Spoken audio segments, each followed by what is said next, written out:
itu ada suara morotal. Suamiku juga nggak mungkin karena dia lagi tidur kedengeran suara ngoroknya, dan suaranya itu mirip dengan yang sering Aira puter yang ini.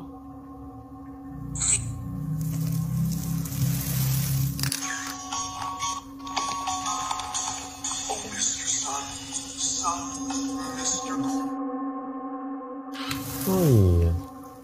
Sama masalah itu. Siulnya mirip ya? Iya, itu aku sadarnya beberapa minggu setelah kejadian itu. Dan itu aku udah pindah, baru aku sadar. Bukan Aira itu ya yang siulnya? Enggak. Dia masih 2 tahun apa 3 tahun itu bang. Gak bisa dia bersiul.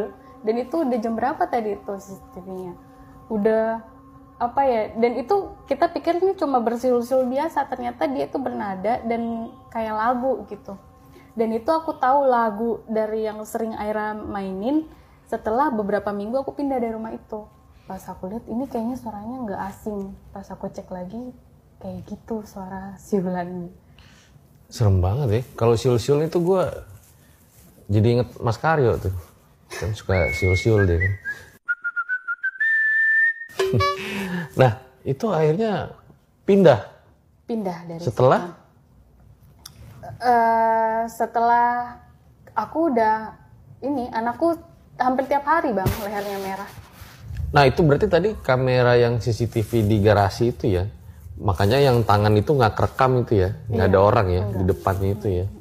Oke. Nah akhirnya memutuskan pindah. Iya memutuskan pindah karena udah hampir tiap hari bang. Akhirnya lehernya merah gitu. Aku juga takut dia kenapa-kenapa gitu. Karena aku udah aduh kayaknya kita udah stop. Kalau misalnya kita doang yang diganggu mungkin kita nggak masalah ya. Karena yaudah kita mikirnya udah biasa aja.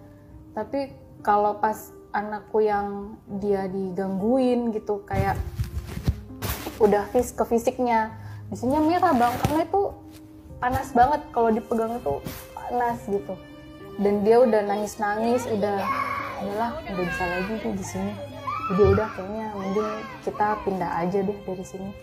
Pindahnya juga masih di situ juga beberapa rumah dari rumah itu. Setelah pindah itu justru makin ekstrim juga katanya gangguannya. Gangguan ekstrim sih aku rasa yang ekstrim itu kalau digangguin Aira. Kalau kita doang kayak teror-teror gitu ada, tapi nggak se-ekstrim yang masih di rumah. Oke, gimana kalian mau lanjut nggak nih dengar cerita di pas pindah ke rumah kedua ternyata masih ada horornya juga. Komen yang banyak makanya kalau misalnya kalian pengen nonton.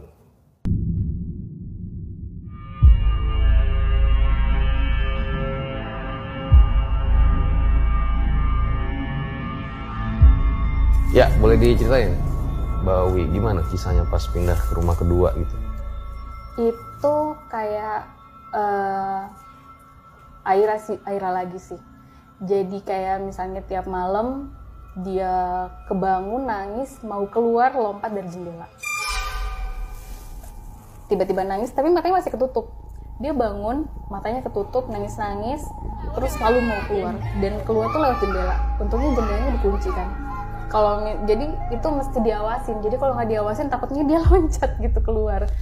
Jadi pas dia bangun nangis-nangis, teriak-teriak, nggak mau dipeluk, nggak mau disentuh, dia nangis mau keluar lewat jendela. Di situ kita tahan lagi gitu. Jadi kayak kok masih ada gitu.